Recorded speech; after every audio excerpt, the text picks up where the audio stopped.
Așa trebuie să evoluăm, așa trebuie să ne prezentăm. Mai întâi de toate trebuie să ne salutăm cu toată lumea.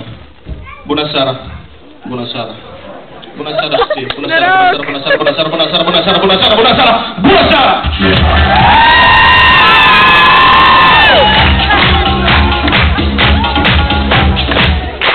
După cum ați observat, noi în această seară am sosit într-o componență mai solidă. Însă alături de noi este Vova!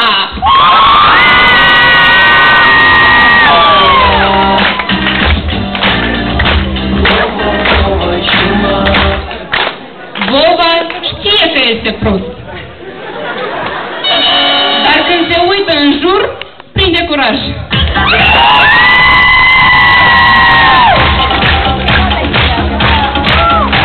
Pentru nimeni nu mai este un secret că Milești Mici a devenit capitala culturală, viața economică, social-politică, moral-spirituală, a părții stângi, a părții drepte, a elogenilor. Deci hai să facem cunoștință cu intelectualitatea acestei reacțiuni. O altă membru a echipei noastre este Zina!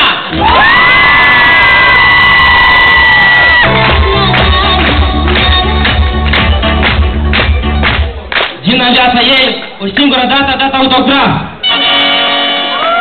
Atunci când a luat buletinul.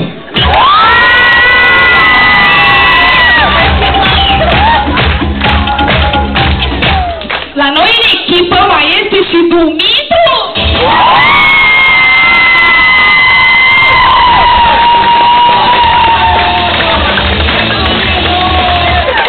Dumitru se pricepe foarte bine la matematică.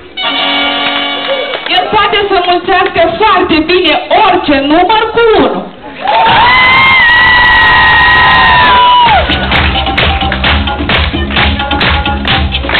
Și vedeți că în echipa noastră mai este și Mariana!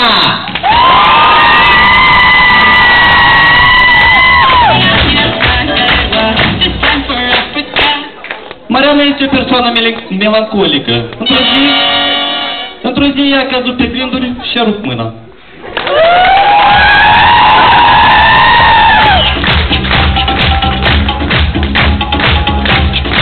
Toată intelectualitatea echipei noastre este Victor.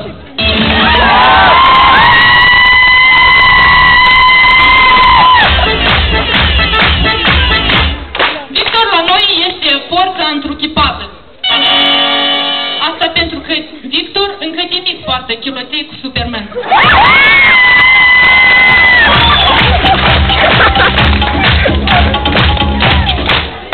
O altă membru a echipei noastre este Lenuță!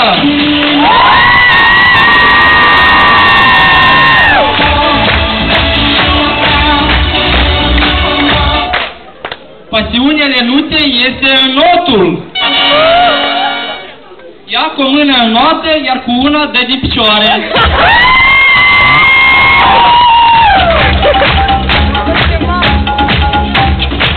Desigur că la noi în echipă mai este și Alejandro!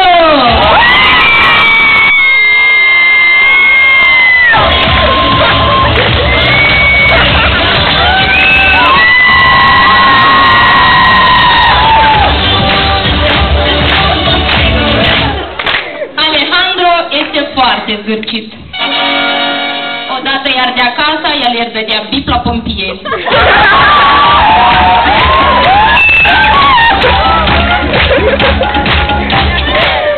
Cine urmărește cu atenție activitatea echipei noastre, cunoaște că la noi mai sunt și oameni respectabili.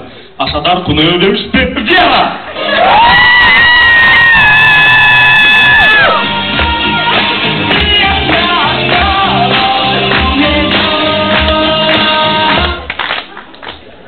Lui Vera nu-i place singurătatea. Ea când se simte singură, se socoate în plus.